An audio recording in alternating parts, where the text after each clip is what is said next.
Opinion: Why Trump going after Harvard is a boon. With US President Donald Trump hell-bent on bringing Harvard University to heel as well as several other Ivy League and top schools, successive salvos continue to reveal interesting facts. On Monday, he ranted about 30% of Harvard's student body being foreigners. Subsequent fact-checking showed that the actual figure was closer to 27% from 145 nations. Even so, it means well over a quarter of the student body of the best American university is not American. Imagine if Indians woke up one day to find that 1/4 of those studying at IITs, IIMs, IISc, AIMs, or any of the premier colleges are foreigners. What would be the consensus? Would there be pride in the fact that Indian universities are attracting the best brains from abroad? Never mind if some Indians do not get a chance to benefit from the same facilities. Would Indians be overjoyed that those foreigners go on to bag the best jobs in the country too? What would be the reaction of Indians if some very vocal foreign students also drove the agenda of the Indian universities, became the leaders of protests that stalled classes, and also openly indulged in politics, rather than stick to their academic goals? Would Indians be proud of the fact that foreign students were so involved in activities beyond what their visas envisaged? Would Indians be happy that the Indian education process was being regularly disrupted? It is easy to be appalled at Trump's supposed xenophobic moves to isolate the US education system from the midstream of international talent. After all, those universities have benefited not only from the intellectual capital of the world but also from their financial largesse. It seems suicidal to make the US jump off that gravy train. But there must be a significant latent groundswell of local resentment that Trump has sussed, but opinion makers refuse to acknowledge. Much like they refused to countenance that Trump could make a comeback after the defeat of 2020, the avalanche of court cases, and shocking revelations by former friends and disgruntled relatives. Whatever Trump does, as mad as most of his moves seem to the world outside, there is a common thread: America first. If that means annoying friends like India and Indians, so be it. And his campaign against Harvard and others is in that very same vein. His dumping the DEI diversity, equity, inclusion mantra was the definitive indication, though, that Indians there or here were not sad about Trump scrapping it. Indians did not qualify for it most of the time anyway, because American-born desis are not seen as being disadvantaged, though they are in a minority, racially and numerically. But remember, India has quotas too.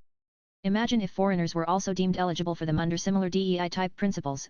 Which Indian politician would not have done exactly what Trump is doing now had he or she seen seats at the best universities and coveted jobs going to immigrants? It would be interesting to find out how many Americans who are not eligible for DEI or affirmative action have been unable to get into top universities in the past 50 years.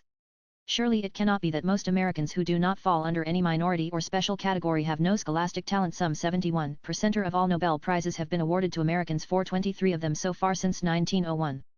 An average of 35% of American Nobel laureates in the sciences and economics are foreign-born, but that percentage is far higher if only the last 2 decades are considered. For instance, 4 out of 6 American Nobel laureates in medicine, chemistry, and physics in 2023 were immigrants. Surely it cannot be that US-born people have suddenly become less bright. The inescapable conclusion is that the formidable resources of top US research institutions are being used to great effect by talented immigrants who arrived there via generous scholarships.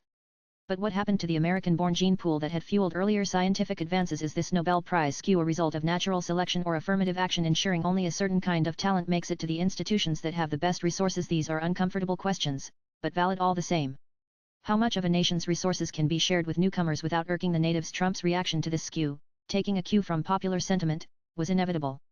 While Trump is predictably not handling the optics very well, especially with much of the US mainstream media implacably ranged against him, his motivations should be apparent to anyone familiar with his core constituency. Without an equitable resolution to the issue, even a change of party and therefore policy too after him will only kick the can further down the road. It will have to be addressed eventually. Western universities have had the advantage of centuries of wealth flowing in, which many nations elsewhere in Asia, Africa, and South America have not. These areas definitely do have intellectual capital, but only Western universities have the facilities to utilize it properly. What Asian, African, and South American countries lacked for a long time was commensurate financial capital to back the endeavors and aspirations of their best and brightest brains. That is no longer the case. Many nations now have the money to set up world-class universities and fund cutting-edge research. Centuries-old legacies and endowments are not a prerequisite for that. They just need to attract the best teachers and set strict performance standards. The Arab nations are already snatching the initiative from the West in many spheres. They will surely venture into the education and research sectors too. It will not be long, perhaps, before the same bright foreigners who now seek entry into America's top universities as well as faculty members will flock to new, well-funded institutions in West Asia.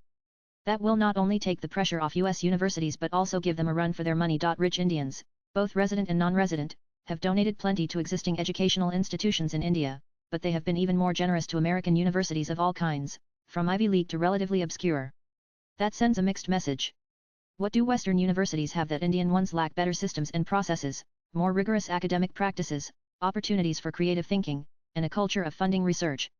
So can that not be replicated in India by enlightened investors? Surely the same Indians who reach great heights in US universities and push the boundaries of knowledge can achieve the same right here if provided the right facilities and opportunities. It will take time to gather the best teachers from around the world and persuade the brightest young minds to stay in India.